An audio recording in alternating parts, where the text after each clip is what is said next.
no puedo empezar sin agradecer a María José y divulgadores del misterio que han tenido la amabilidad de invitarme. La conferencia me la he traído por escrito porque prefiero hacerlo así que hacerlo sobre la marcha, porque si no se me va la cabeza. Así que me vais a perdonar si leo esto, ¿vale? Y os voy a empezar diciendo, a la hora de empezar esta exposición nos vemos enfrentados a un problema. ¿Qué es la brujería? ¿Alguien lo sabe? O mejor dicho, ¿cómo podemos calificar de brujería una actividad humana? La pregunta no es fácil y paradójicamente menos en nuestros días. Nosotros, habitantes de la posmodernidad científica de Occidente, seguimos viviendo en un mundo donde la brujería tiene posibilidades de manifestarse. Idea sumamente conmovedora y que nos llevará a las profundidades de la psicología. Y es que podemos pensar, con razón, que en nuestros tiempos la brujería está fuera de circulación, pero la realidad cotidiana desmiente esta idea que forma parte del ideario de nuestro espíritu científico. Mi propósito es analizar un fenómeno social sin entrar a hacer valoraciones sobre el mismo, dejando a los oyentes que piensen lo que consideren oportuno sobre una actividad tan particular como la brujería. En este sentido, el propósito de esta charla es hablar de la función social de las hechiceras. Porque estas mujeres vivían instaladas en la sociedad del momento. En contra de lo que piensa la gente, no vivían recluidas en lugares inaccesibles, apartadas del medio social. Realizaban una función, al margen de su naturaleza, que tenía sentido en el espacio en el que se desenvolvían. Las brujas, como digo, realizaban una tarea, realizaban un trabajo, que era plenamente reconocido. Ellas prestaban un servicio, por extraña que fuera su naturaleza. No se entiende el mundo español sin las hechiceras, formaban parte de nuestra cultura. Mi propósito es hablar de ellas, de cómo trabajaban, de qué servicios prestaban, porque como os digo, las brujas no eran seres halógenos, formaban parte efectiva de nuestra cultura, vivían con nosotros. Conviene no olvidar esta idea y así desmentir esa visión romántica y falsa que dice que las brujas eran mujeres que vivían apartadas del medio social. No, las hechiceras eran tan reales y presentes en su mundo como eran las labradoras, las taberneras, las costureras o cualquier otra mujer que realizara un trabajo. A ello tenemos que añadir una aparente contradicción. Bajo el capítulo general y la acusación formal de brujería se esconden varias situaciones y tendríamos que distinguir entre brujería y hechicería, por decirlo de alguna manera. No son exactamente lo mismo, aunque todas ellas fueron procesadas bajo la misma fórmula procedimental. La brujería es una cualidad innata personal de aquella persona que tiene unas especiales cualidades, sean las que sean. Es una persona que, como digo, realiza un trabajo en base a invocaciones a demonios, espíritus tutelares y que hace hechizos y maleficios. Realiza una tarea maléfica o demoníaca. A su lado están aquellas que hacen la hechicería en la que no entra el pacto con el demonio.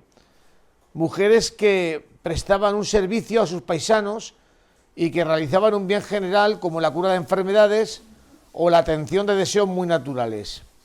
Por ejemplo, hay muchas brujas que realmente eran parteras, que eran ginecólogas, eran especialistas en temas de mujeres. Resolvían, como llamaban entonces, problemas de matriz, problemas de útero, reglas, etcétera, y eran también parteras, asistían a los partos. ¿Entendéis lo que quiero decir? Por eso tenemos que distinguir entre tres tipos de personas. La que tenía un pacto con el demonio, que son las menos, pero las hubo, y hacía el mal. La que hacía hechizos que podían causar mal o bien. Y la que simplemente atendía necesidades muy corrientes y nunca hacían el mal, como curar enfermedades. Por esta razón, cuando hablamos de brujería nos introducimos en el fascinante mundo de la psicología y psiquiatría, que en general cataloga la brujería como un producto de la mente humana, negándole cualquier tipo de valor. Eso es lo que dice la psiquiatría moderna. Para nosotros esta idea conviene tenerla en cuenta porque vemos muy bien su desarrollo cierto en algunas personas que fueron procesadas y consideradas por las autoridades como unos pobres desgraciadas víctimas de un problema psicológico. Bien, según esto, como dice la psiquiatría, la brujería forma parte de esa parte infantil de la psique humana. Y realmente cuando veamos el comportamiento general de muchas brujas, vemos de forma clara esta actitud, el desarrollo de una fantasía infantil que toma forma a través de una práctica.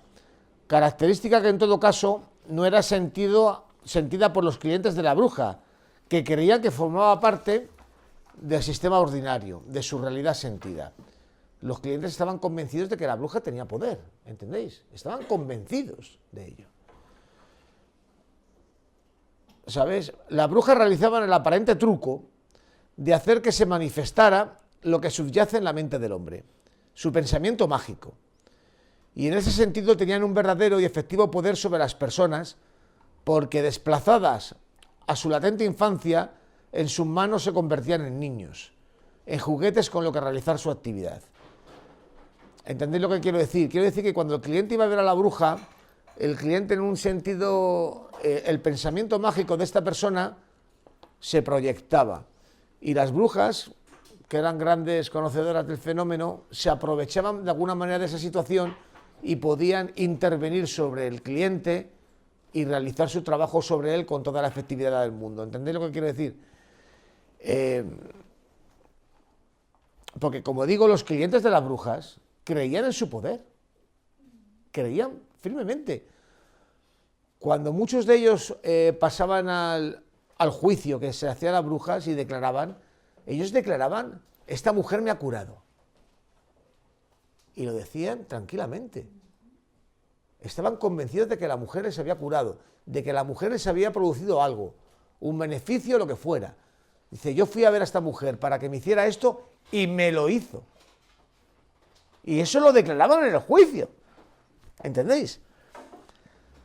Como sabemos por la psicología moderna, la parte infantil del hombre, que os digo, dominada por el pensamiento mágico, tiende a exteriorizar sus traumas y pasiones en una especie de demonios exteriores y fuerzas espirituales que operan sobre el individuo que se ve sometido a su poder omnímodo. Esto es un fenómeno corriente, ¿entendéis? A nivel inconsciente, la idea del demonio o de un espíritu benéfico tutelar es una reproducción de lo que la psicología especialista en las profesionales humanas llama retorno de lo reprimido. En ese sentido, ese demonio o ángel tutelar es la personificación infantil de un ente que domina al hombre. ¿Entendéis lo que quiero decir? Cuando un hombre iba a ver a una bruja, de alguna manera esa parte infantil de él se activaba. Se activaba, porque es inevitable, forma parte de la psicología humana. Daos cuenta que el demonio, como se sentía entonces, porque estamos hablando de tiempos pasados, el demonio tenía un poder total sobre el hombre, en el que una fantasmagoría proyectiva de sus propios conflictos psíquicos le llevaba a la pulsión de su instinto animal y a la censura moral de su superyo, como dice la psiquiatría moderna. Claro, para nosotros el demonio es algo que en principio no existe, pero tengamos en cuenta que estoy hablando de tiempos donde el demonio era sentido y presentido como algo real.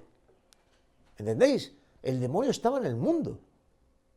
No era algo ajeno a las personas. Eso es importante tenerlo en cuenta. En este sentido, ese demonio o ángel tutelar, veis que digo las dos cosas, demonio en el sentido de que sea maléfico o ángel tutelar que sea benéfico, un espíritu de alguna manera que ayudaba a una persona o un demonio que le causaba un mal, ¿entendéis? Es una representación personificada de nuestros instintos, de nuestras perversiones reprimidas y de nuestros impulsos culpabilizantes. Por eso el cliente de la hechicera caía bajo su poder sin poder resistirse. Como el cliente estaba convencido de que el demonio estaba actuando, iba a ver a la bruja y se ponía completamente a sus órdenes. ¿Entendéis? Esto es importante. Realmente la bruja tenía poder sobre esa persona. Tenía verdadero control sobre los pacientes. Los enfermos o interesados que acudían a ellas eran presas de ese pensamiento mágico. Y la bruja, que instintivamente sabía cómo funcionaba ese mecanismo mental, lo usaba con total libertad. Pensemos que esto es muy importante, y vuelvo a insistir, que antes os lo he dicho, que esto es algo muy importante, por favor. Pensemos que en aquellos tiempos, no tan lejanos, ojo, la sociedad se veía atrapada en medio de una guerra entre Dios y Satán. ¿Entendéis? Dios y Satán estaban presentes en el mundo y estaban en conflicto. Y esa guerra ocurría. Y el hombre muchas veces sufría sus consecuencias, sin saber cómo. Pero esto es muy importante, tenerlo en cuenta. Entonces se pensaba que había una guerra entre el bien y el mal en el mundo. ¿Entendéis? Esto es importante para entender esto. El hombre estaba sujeto a esta guerra y a veces le tocaba experimentar sus desagradables consecuencias. Para eso estaba la bruja. La bruja se dedicaba a eso. A ver, en medio de ese conflicto, qué se podía hacer para dar una solución al hombre que tenía un problema. Porque a lo mejor, fijaos, a lo mejor a una persona le venía una enfermedad. ¿Y sabes lo que pensaba? Uy, esto es que me han hecho un maleficio. Esto es que el demonio me está tocando la moral. ¿Entendéis? Y iba a ver a la bruja. Oye, ayúdame que mira lo que tengo. O a lo mejor en otras circunstancias. Un hombre que quería hacer realmente, por ejemplo, un negocio. Quería meterse en alguna cosa. Y decía, oye, iba a ver a la bruja y decía, oye, ayúdame para que esto me salga bien. Para que no se meta el diablo por medio. Y que Dios me ayude. ¿Entendéis lo que quiero decir? Esta idea dio lugar a que algunos especialistas considerasen a la brujería como una manifestación de lo que denominaban erróneamente histeria femenina. Y aquí ya vamos a meternos en el tema de la mujer, que es muy interesante, porque la brujería es algo profundamente femenino. Y es que las personas con caracteres histéricos son propensas a la persuasión sugestiva. Esto es una razón de la psiquiatría. En este sentido estamos ante un cuadro de neurosis, de conversión. Además de que conviene tener en cuenta de que es probable que muchas mujeres se hiciesen brujas como respuesta a una sociedad masculinizada donde no encontraban cabida. ¿Entendéis? La brujería es algo profundamente femenino. Yo cuando veo los procesos de la Inquisición, para que os hagáis una idea, entre el 15 y el 20% son hombres, la mayoría de ellos criados por mujeres. La brujería son mujeres. Es algo profundamente femenino. Y ahora voy a explicar un poco esto, que es en lo que yo quiero insistir, ¿vale? Esta catalogación de histeria femenina, que se decía entonces, fue muy usada por las autoridades encargadas de su represión y por la sociedad del momento. Porque la sociedad del momento, queridas, como todavía desgraciadamente pasa en algunos casos, era profundamente patriarcal, profundamente machista. Os voy a contar una cosa. Entonces se pensaba que el mal se hacía presente en el mundo a través de la mujer, no a través del hombre. ¿Os acordáis de la historia del paraíso? Lo que ocurrió con Adán y Eva. El demonio, ¿con quién habla? Con Eva. Y le dice, come la manzana. Y Eva come la manzana y se la da a Adán. Adán no tuvo la culpa. ¿Quién tuvo la culpa de la manzana? Eva. Pues ese concepto que entonces era tan sentido de que el mal se hacía presente, el mal, escuchadme, esto es importante, el mal se hacía presente en el mundo a través de la mujer. Los hombres éramos inocentes. Éramos como el pobre Adán que nos comimos la manzana. Ya, a mí me ha dado la manzana y me la he comido, pero la culpa es suya. El diablo ha hablado con ella, no ha hablado conmigo. ¿Entendéis? Y... ay, espera, que quería poner otra foto. A ver si encuentro otra foto. Ahora os explico estas fotos que estoy poniendo qué significan. Ah, mira, esta es muy chula. Bueno, esto es algo muy importante que conviene tener en cuenta, porque yo, como os digo, yo estoy constantemente muy preocupado del tema profundamente femenino que representa la brujería. Y tened en cuenta que entonces tenemos esta grave consecuencia típica de la sociedad de la época y que desgraciadamente todavía hoy tenemos alguna calamitosa consecuencia que os voy a contar a vosotras, que sois mujeres, que no sepáis mejor que yo, ¿verdad? ¿Entiendes? Entonces, como os digo, en las fuentes a la mujer se la consideraba como un pobre animal que tendía a ser víctima del diablo. ¿Entendéis? Es que esto es lo que pensaba la gente. Erasmo de Rotterdam, el gran Erasmo de Rotterdam, el gran intelectual renacentista, pensaba que las mujeres eran presas del diablo. Y esto lo decía un intelectual. Imaginaos lo que pensaba la gente normal. ¿Entendéis lo que quiero decir? Es que eso formaba parte de la cultura de entonces. Era lo que pensaba la gente. La gente estaba absolutamente convencida de que vosotras erais el mal en la tierra. Y nosotros éramos unos pobres desgraciados que ahora comentaremos algo más de esto. Visión deformal que tuvo consecuencias lamentables. Y es uno de los capítulos más vergonzosos de la tradicional ignominia a la que ha sido sometido lo femenino en la historia humana. Realmente entonces lo femenino estaba absolutamente machacado. Es que a lo mejor nosotros no nos damos cuenta. Y todavía hoy en día vemos problemas de ese tipo. Pero hace 200 años las mujeres erais nada. Ni siquiera ibais al cielo. Porque como decía la propia Iglesia Católica, las mujeres no teníais alma. Eso decía la Iglesia. Entonces no podíais ir al cielo. Si no teníais alma, os moríais y ala. ¿Verdad lo que os quiero decir? Esto es muy importante para conocer este fenómeno de la brujería, por favor. Insisto en ello. Pensemos que en muchos casos las acusadas como brujas eran mujeres especialistas, como os digo, en ginecología femenina, parteras y especialistas en asuntos de mujeres. Nada más lejos de la realidad demoníaca.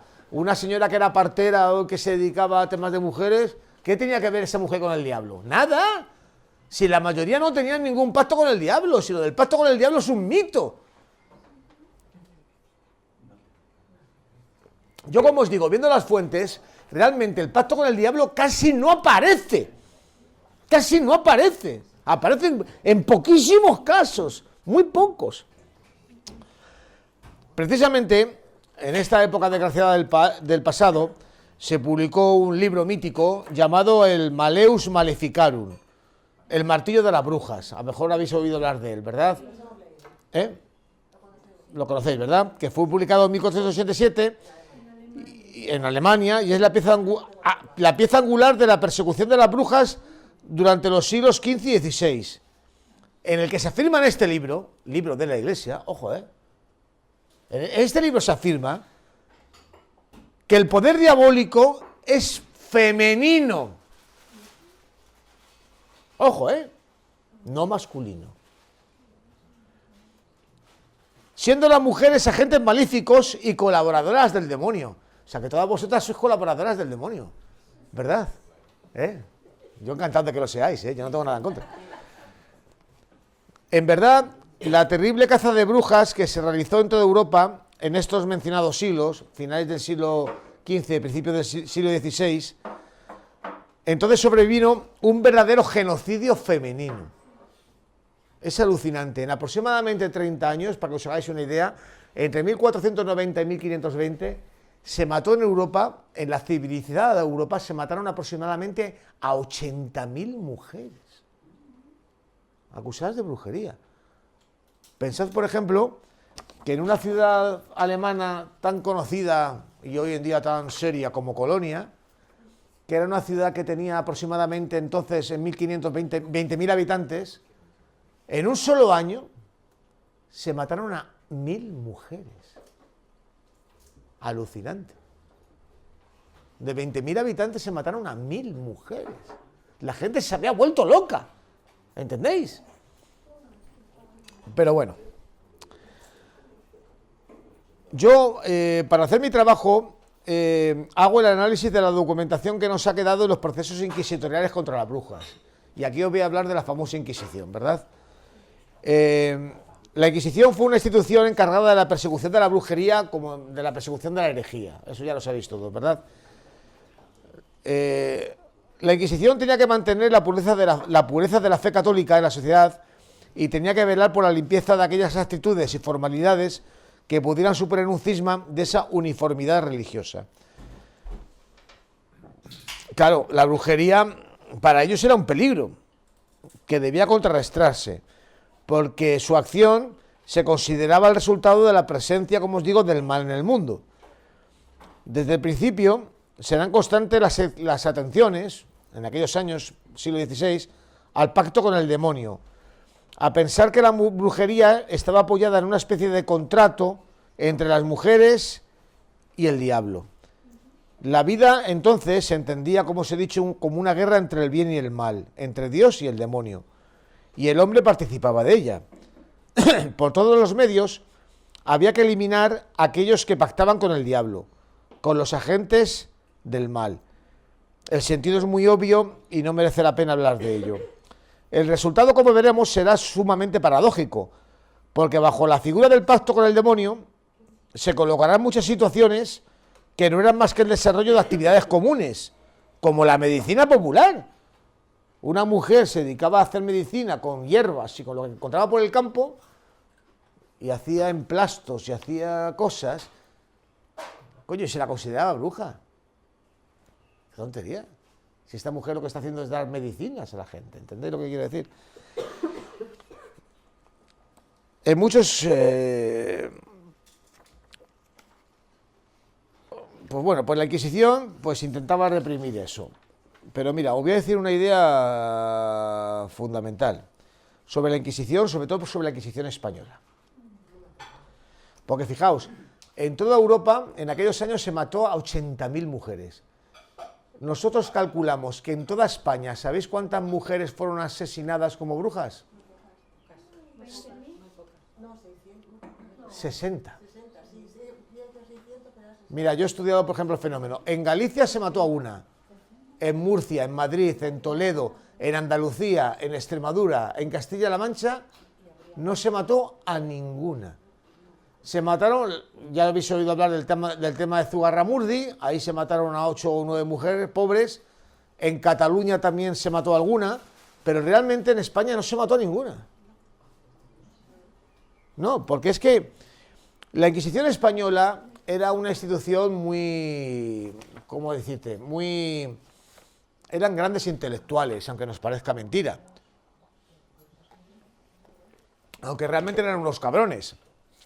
Y la Inquisición española pensaba que la brujería, que realmente no existía el diablo, que era un producto de la ignorancia de la gente que recurría a esas cosas. Y por eso no ponían mucho interés en las brujas. Todos los años detenían alguna, es verdad, y así cubrían el expediente.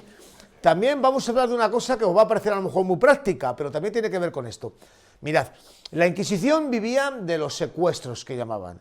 Cuando una persona era detenida por la Inquisición, se embargaban todos sus bienes, sus casas, lo que tuvieran. Imaginaos, ganado, lo que fuera que tuvieran, todo eso pasaba a la Inquisición. ¿Verdad? ¿Lo entendéis, no? Se llamaba el secuestro. ¿Y qué pasaba con las brujas? Que la mayoría eran personas que no tenían nada. Entonces la Inquisición decía, joder, ¿para qué vamos a detener a estas si no sacamos pasta? Porque fíjate tú que había estas quejas de la Inquisición, que yo las tengo en mis libros, que se quejaban de que cuando detenían a las brujas, como había que pagarles la comida que les dieran y lo que les dieran, que imaginaos, tampoco sería la bomba, pero eso costaba dinero. Y decía, joder, no sacamos dinero de ellas y encima nos salen caras. Con lo cual, al final, la Inquisición española, no como la Gran Inquisición, no Inquisición, porque esto, por ejemplo, en Europa sobre todo lo hicieron los protestantes. La gran persecución de las brujas en Europa, sobre todo fue por los protestantes, por los calvinistas y por los luteranos, que fueron los que mataron a miles de mujeres. Y aquí en España, bueno, decían, todos los años detenían alguna o dos por cubrir el expediente. Y al final las tenían un par de ellos en la cárcel y luego las soltaban. Después de la ignominia que les decía, que os voy a decir. La Inquisición, como os digo, no se tomó muy en serio el aparente problema de las brujas. Es que no se lo tomó en serio. Y por eso no mataba a ninguna. En contra de lo que nos dicen. La Inquisición española, por ejemplo, mató a muchos judeoconversos, a miles de judeoconversos. Pero esos eran más rentables. Que esos eran más rentables. Claro, aparte porque eran ricos. Es que eran ricos. Es que yo tengo, por ejemplo, un artículo publicado de los judeoconversos gallegos, y es que había judeoconversos gallegos y a lo mejor les pillaban 200.000 reales. Y todo eso para la Inquisición. ¡Pum! Todo eso para la buchaca. ¿Entiendes? Con los conversos fueron súper crueles y hubo miles de muertos. Pero con las brujas no, pues decían, ¿dónde vamos con estas desgracias? Si lo único que hacen es... pero bueno.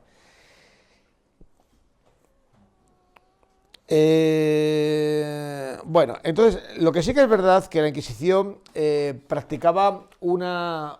Ojo, esto a lo mejor os va a sorprender, pero la Inquisición realmente se hacía un proceso legal, que estaba tasado, y que no era tampoco, creáis, tan injusto, porque claro, vosotros podéis pensar que era injusto, pero es que la jurisdicción ordinaria era tela, ¿entendéis?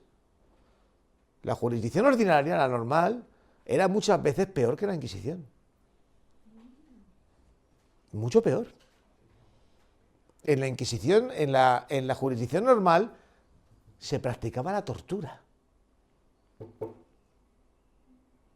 También la Inquisición la practicaba.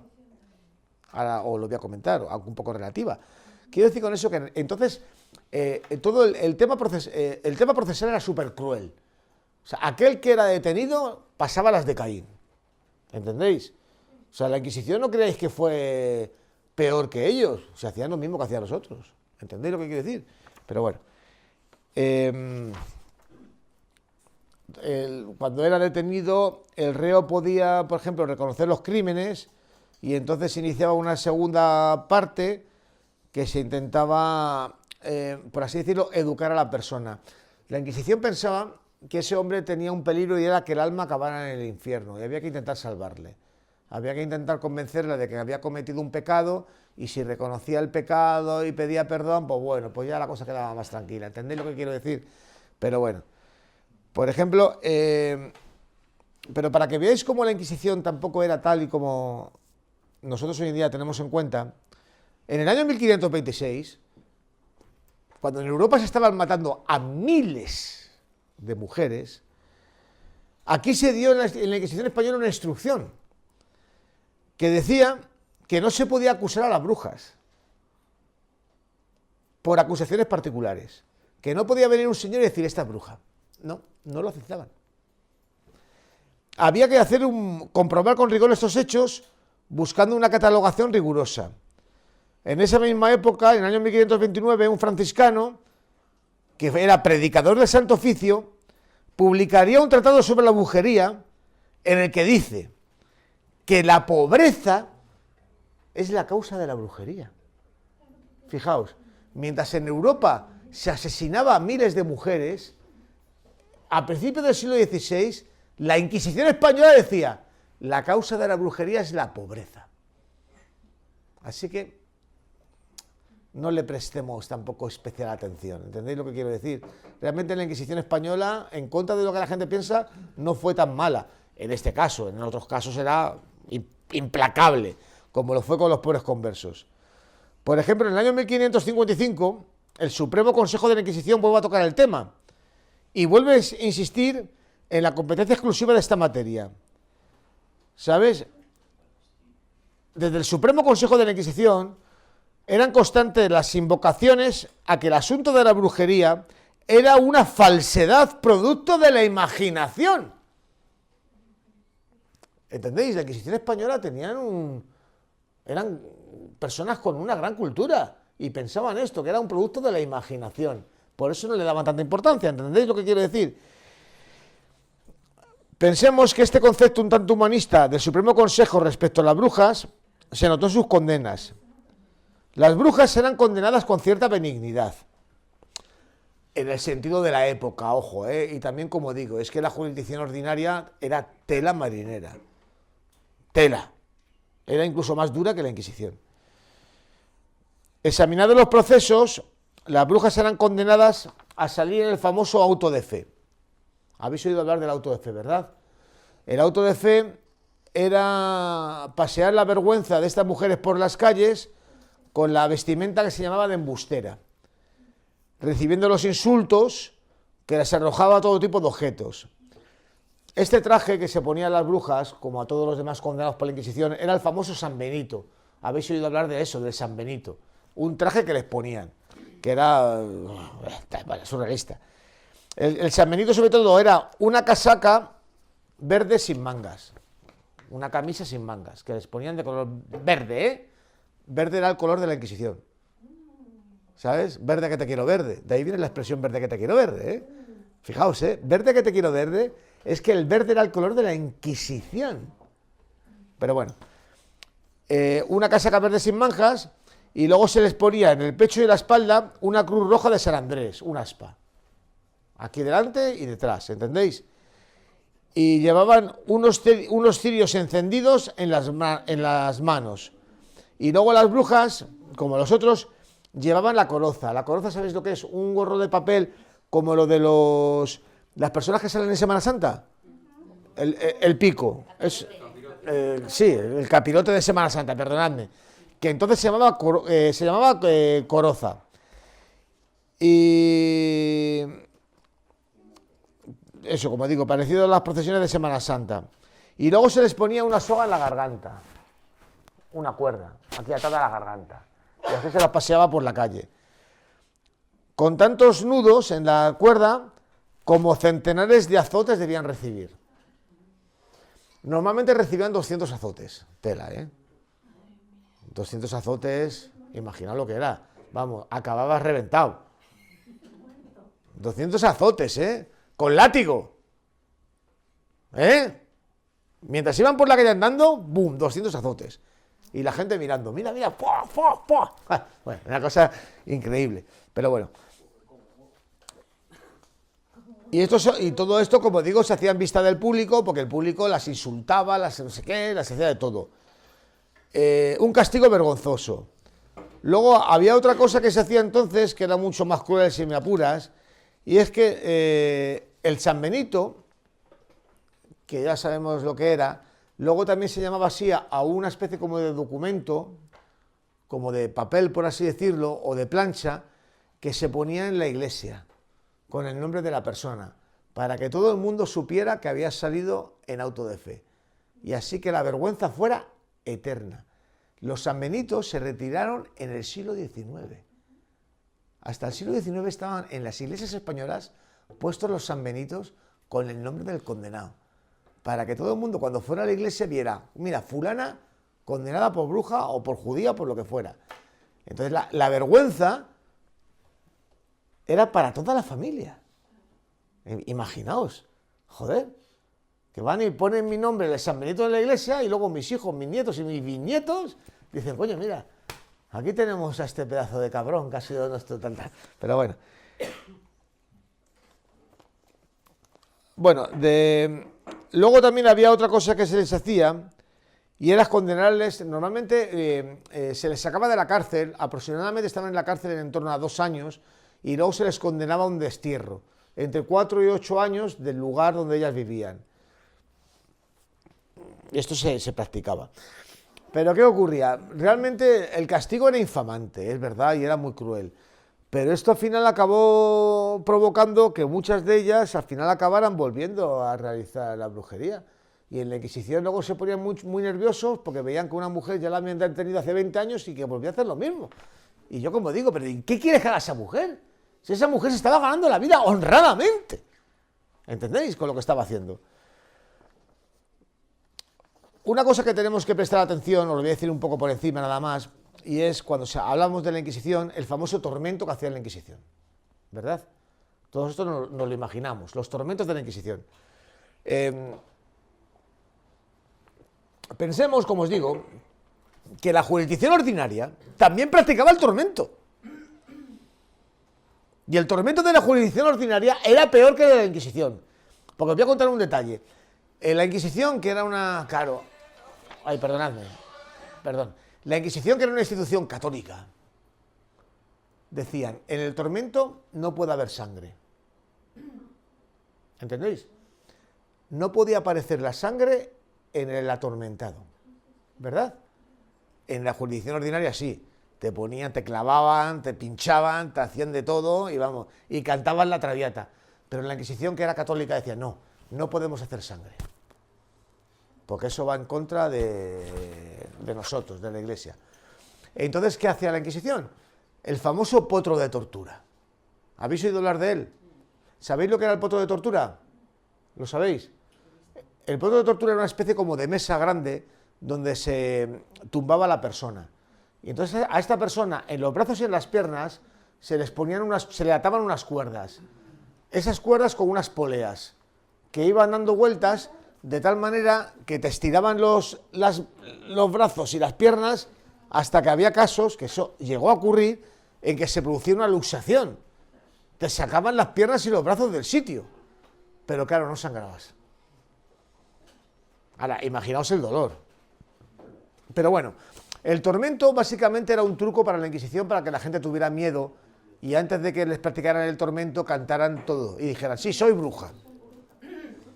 Y realmente los tormentos no eran normales, ¿eh? O sea, se hacía en pocos casos.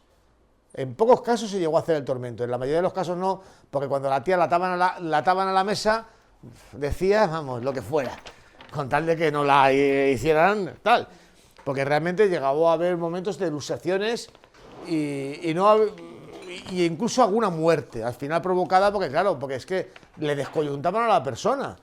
Tengo casos, por ejemplo, no de brujas, pero sí de judíos, que fueron al final absolutamente destrozados.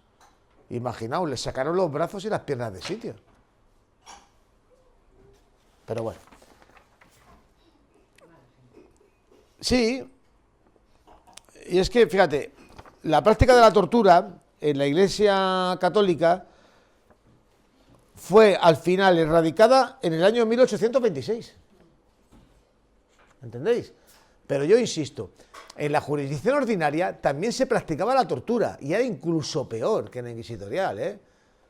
¿Sabes? Las famosas estas que habéis visto en algún sitio, estos ataúdes con pinchos que te encerraban y te pinchaba.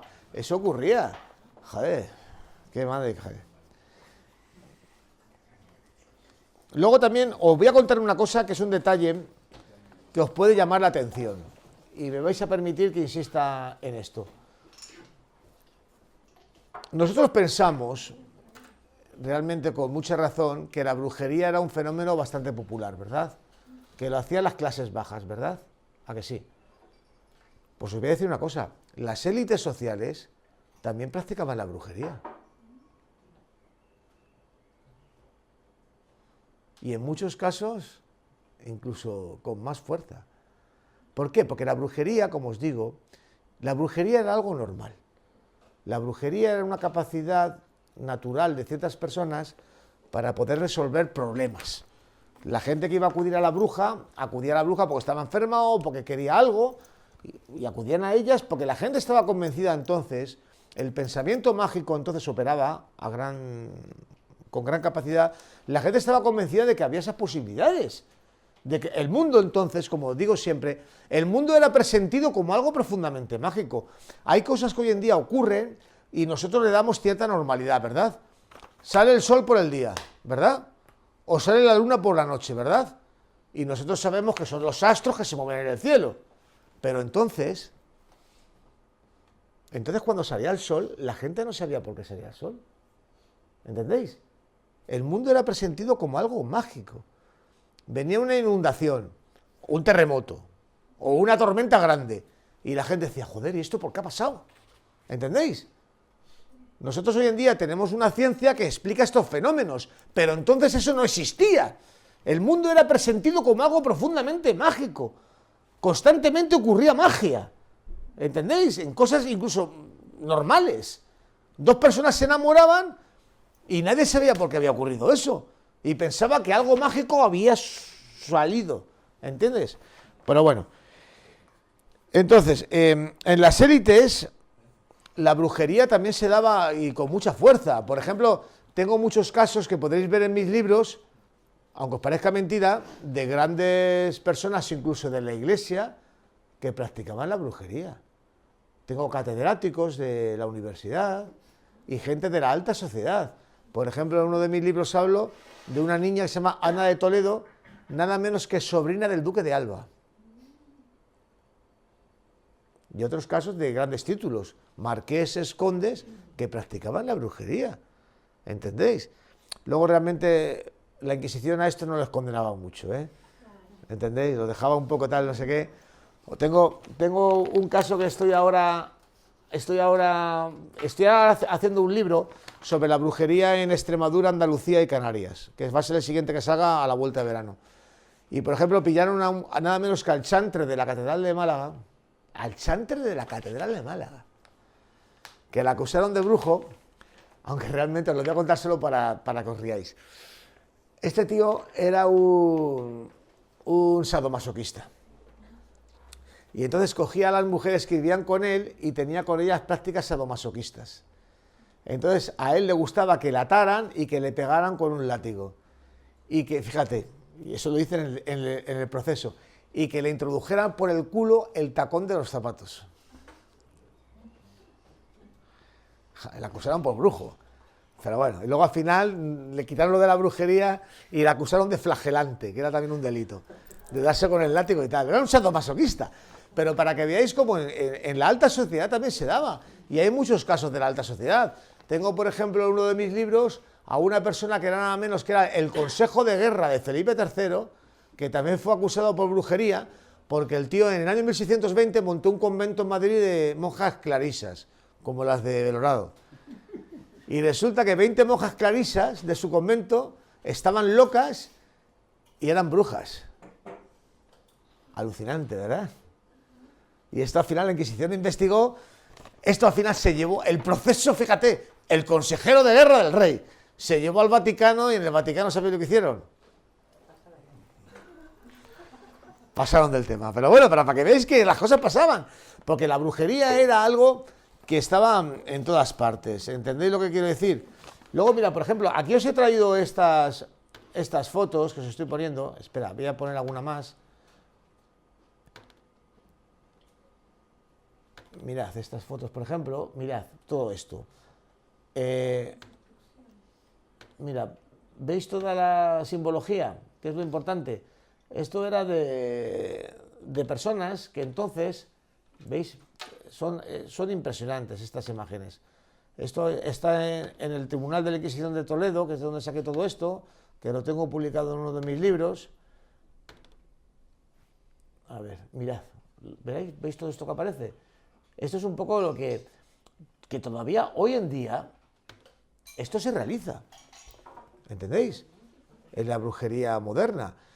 Y esto es algo también que es un tema muy especial y que tiene que ver, como os he contado, con el tema de las élites. Esto se llama la nigromancia.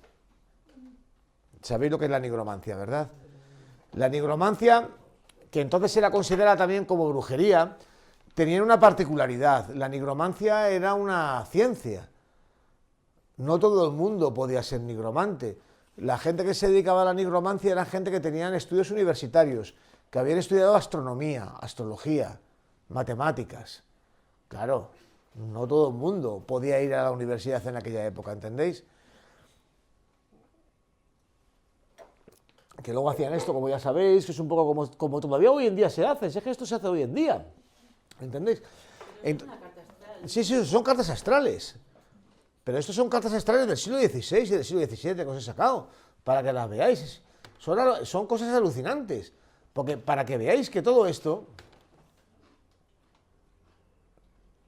es un fenómeno que ya existía en esa época, ¿entendéis lo que quiero decir? Todo esto existía ya. Que fijaos, que esto no es de ahora, de hoy en día, porque hoy en día hay gente que lo hace, pues esto es del año 1600. ¿Entendéis? Pero bueno, yo, como veis, estoy intentando también dar un poco a la brujería un toque profundamente humano, ¿verdad? Como cuando he hablado antes del tema de la mujer. Ahora, solo a título anecdótico, os voy a contar algunos de los hechizos típicos de la época, nada más. Que es un poco lo que nos puede servir también para comprender el fenómeno, como digo, el fenómeno social. Por ejemplo, aunque os parezca mentira, uno de los hechizos típicos de la época, y la gente acudía a las brujas para esto, era lo que se llamaban hechizos de amor. Fijaos. Un hombre o una mujer estaba enamorado de otro y acudían a la bruja para que la bruja les diera una solución. La bruja normalmente les hacía un hechizo, que había de todo tipo, eso en los libros aparecen, pero bueno, os puedo contar, con intervención de animales, de objetos, de lo que fuera. Y sobre todo otra cosa que se hacía, que era muy típico, era que tenía que rezar por la noche desde la ventana de su casa una oración a una estrella. En principio seguramente sería el planeta Venus, ya sabéis, ¿no? Que es una estrella que en el firmamento aparece nada más atardecer. Unas oraciones normalmente a Santa Elena, a Santa Marta, pero fijaos lo que ocurría, joder. A la persona de la que se estaba enamorada le venía un drama. Porque además lo decía así en el hechizo. Que no duerma, que no coma, que no descanse. ¿Sabes? Hasta que venga a mí. Joder, decía, coño. Con lo cual dice, joder, de verdad, tú estás enamorada de esa persona y le montas el número hasta que venga a ti. Digo, joder, tela marinera, ¿eh? Lo que hace, hay cariños que matan, ¿eh? Pero bueno. Pero es un detalle muy curioso, ¿eh? Pues los hechizos de amor eran muy comunes, eran los más corrientes. Realmente la mayor parte de los hechizos de las brujas eran hechizos de amor, aunque os parezca mentira. Se dedicaban a eso. Luego os voy a contar otro hechizo que era muy típico, hablo en España. Otro hechizo muy típico de España, que a lo mejor habéis oído hablar de él, era echar las habas. A lo mejor lo habéis visto, habéis conocido a gente que lo practica. ¿Dónde? Yo estoy pegada a Extremadura. Sí, en Extremadura se echaba. Sí. La zona de Ávila, Extremadura. Sí, pero eso en general en toda España se hacía, ¿eh? No, que sí, que es un proceso, pues te lo voy a contar nada más un poco por encima, tú ya que lo conoces, pues perfecto. El echar las habas es una cosa que tiene lógica en la ciencia antropológica que yo practico. Las habas fueron siempre un alimento extraño, siempre.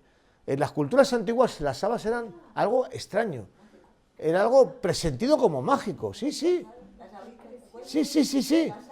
Era presentido como mágico, efectivamente. Por ejemplo, en Egipto, las habas eran consideradas como una legumbre impura y los faraones no podían comer habas. Comía habas el pueblo, pero los faraones no. Pero bueno, este tabú pasó a los griegos. Lo digo por buscar un poco el origen, que seguramente venga de Egipto. De Egipto pasó a los griegos y, por ejemplo, Pitágoras consideraba las habas impuras. De los griegos pasó a los romanos, donde encontramos muchos tabúes relacionados con los habas.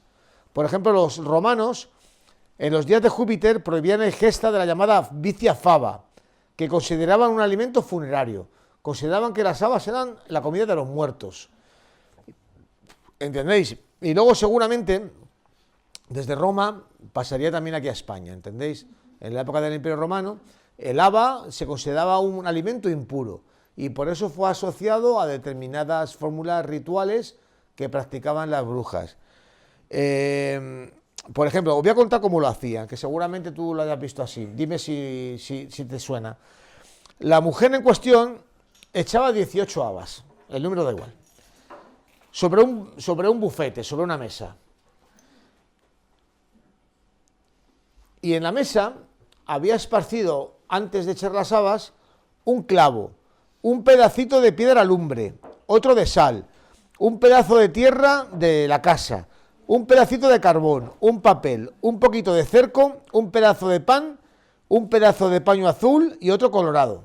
Fíjate, ponía determinados objetos, ella, por ejemplo, luego se metía 2 habas en la boca y las escupía. Y conforme quedaban las habas respecto a estos objetos, ahí ya se adivinaba el futuro. ¿A ti te echaron así o algo así? No, a mí no, yo quiero decir, yo he visto de mi abuela, de gente mayor. Bueno, hija, yo qué sé. Bueno.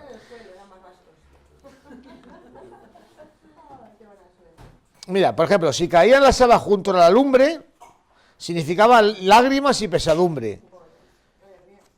Si era la cera, significaba enfermedad o muerte. Si era la sal, era justicia. Si caían sobre el dinero, vendrían dineros. Si caían sobre el paño azul, eran celos. Y si caían sobre el paño rojo, era alegría. Y si caían cerca del pan, comida. Y cerca del carbón, noche. Y la tierra que había de venir a casa la persona por la que se preguntaba. Bueno, dale. Luego también os voy a contar un detalle muy interesante de esta época, y era el uso de la baraja española. ¿Os interesa el tema del tarot? ¿Os interesa el tema del tarot? Yo no voy a hablar del tarot, ya sabéis vosotras más que yo.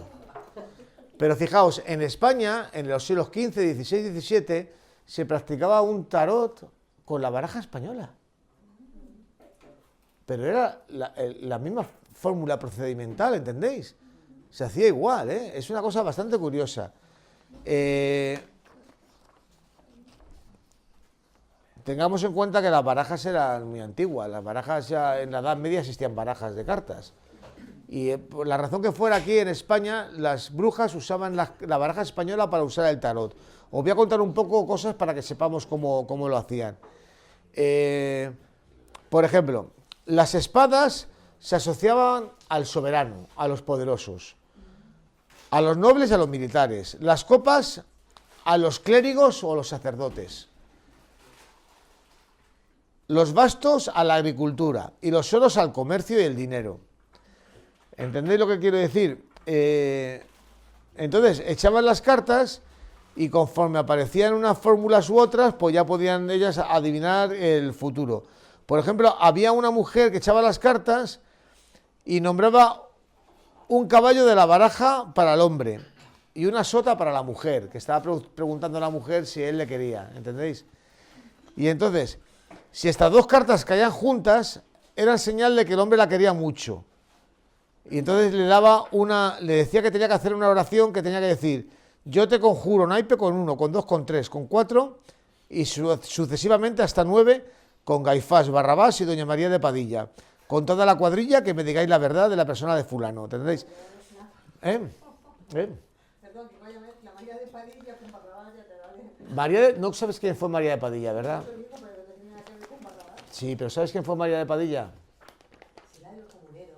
No, es que no fue esa. Ah, ¿esa no fue? Es otra María de Padilla. Otra. Sí, es otra mujer que se llama igual que la de los comuneros, pero no tiene nada que ver con ella. María de Padilla fue una bruja muy conocida del siglo XV. No tiene nada que ver con la María de Padilla de los comuneros, ¿entiendes? Y esta tía fue del entorno del rey, de Juan II de Castilla, y fue una persona que se ganó mucha fama de bruja. Pero bueno. Y bueno, ¿y qué más puedo decir? Y luego, mira, luego ya para acabar, y ya no voy a decir más, que ya me estoy poniendo muy pesado. Pero esto es un detalle muy interesante. Y que vosotros imagino que sabréis lo que es el vudú, ¿verdad? O habéis oído hablar de él. Y sabéis que una de las cosas que se hacen en el vudú es el uso de muñecos de cera, a los que se clava alfileres, ¿verdad? Pues eso se hacía aquí en España.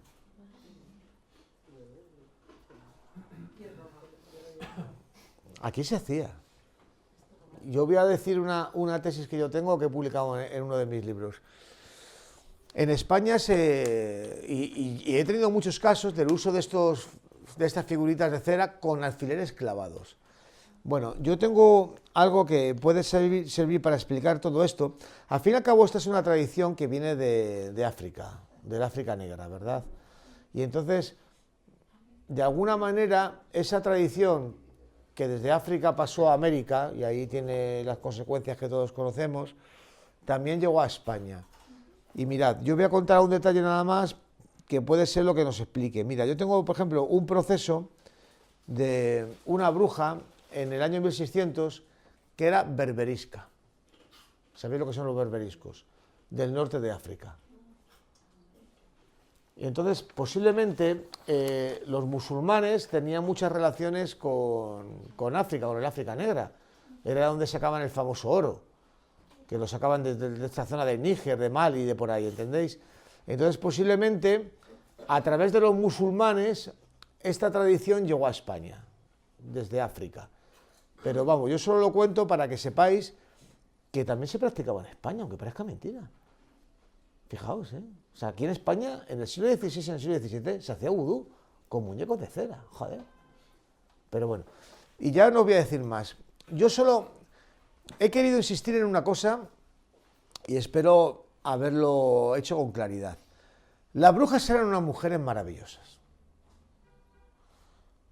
Las brujas tenían a lo mejor un poder extraordinario, ¿por qué no?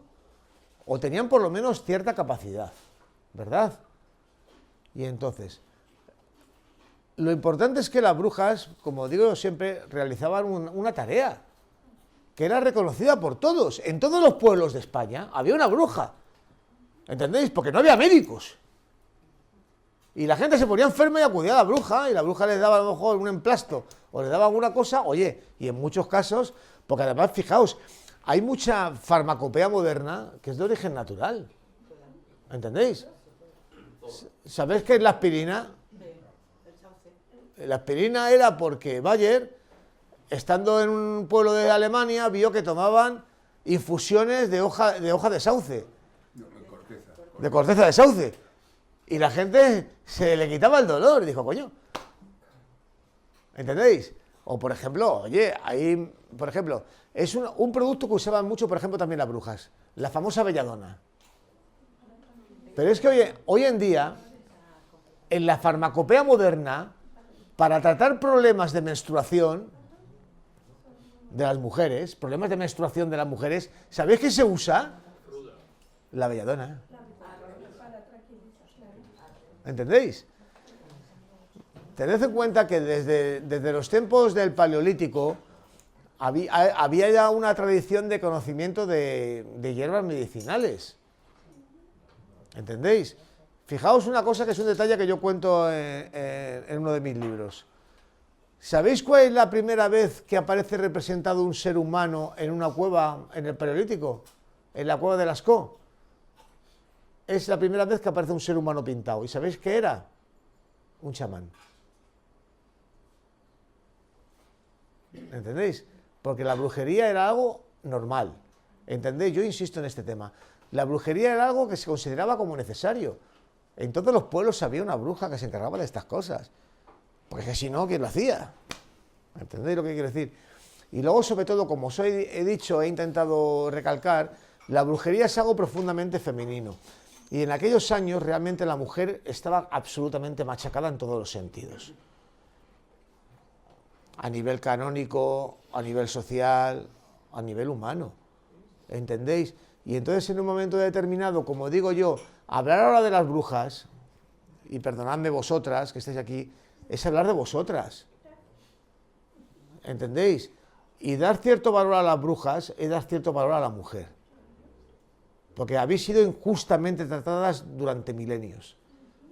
¿Verdad? Y ya va siendo hora de que hagamos... ¿Eh? ¿Eh?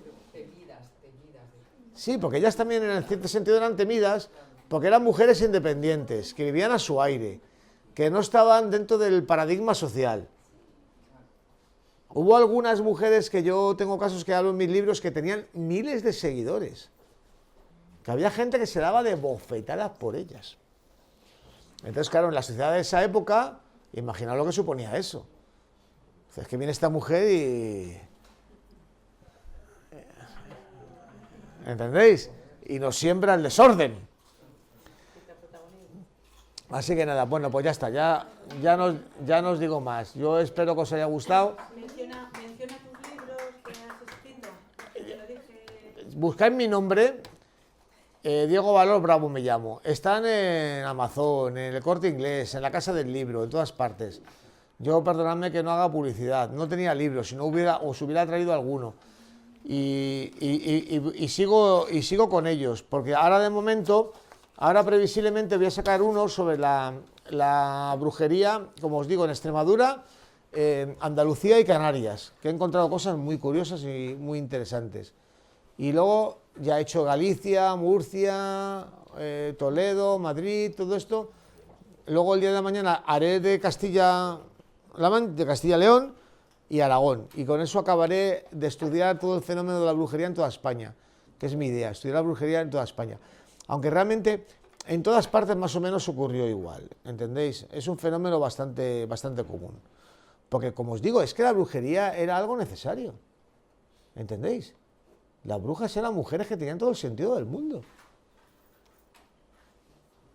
¿sabes? Es que existían. Yo eso no lo sabía, pero bueno, yo he hablado de la baraja española que se usaba. Vamos a ver, las élites, como digo yo, sobre todo practicaban en su mayoría la nigromancia, que era una brujería más sofisticada, porque también para practicar la nigromancia tenías que ser una persona cultivada intelectualmente. Eran gente que había ido a la Universidad de Salamanca o la Universidad de Alcalá y habían estudiado astrología, astronomía, matemáticas, porque hacían fórmulas matemáticas muy precisas. O sea, no todo el mundo podía practicar la nigromancia. Lo que sí que es verdad que luego las élites también hacían una brujería también popular. Y me he encontrado casos, que yo los pongo en mis libros, de gente de la alta sociedad, que eran realmente, vamos, que hacían lo mismo que hacían las brujas normales, ¿entendéis? ¿Por qué? Porque como yo digo, porque la brujería entonces era algo sentido como algo normal. Yo he insistido mucho en ese tema, ¿verdad? La brujería era algo normal, era algo que estaba ahí presente. Tú sabes que, mira, te voy a contar un detalle que te va a gustar. A lo largo de la historia, en el siglo XVI, los procesos inquisitoriales se decía brujas, pero conforme fue avanzando el tiempo, llegó un momento que ya no se las llamaba ni siquiera brujas, ¿entiendes? Porque ya lo de la brujería, que siempre está asociado al demonio, llegó un momento que ya la gente fue evolucionando y ya a finales del siglo XVII ya no se las llamaba ni siquiera brujas, se las llamaba estafadoras, porque consideraban que engañaban a la gente.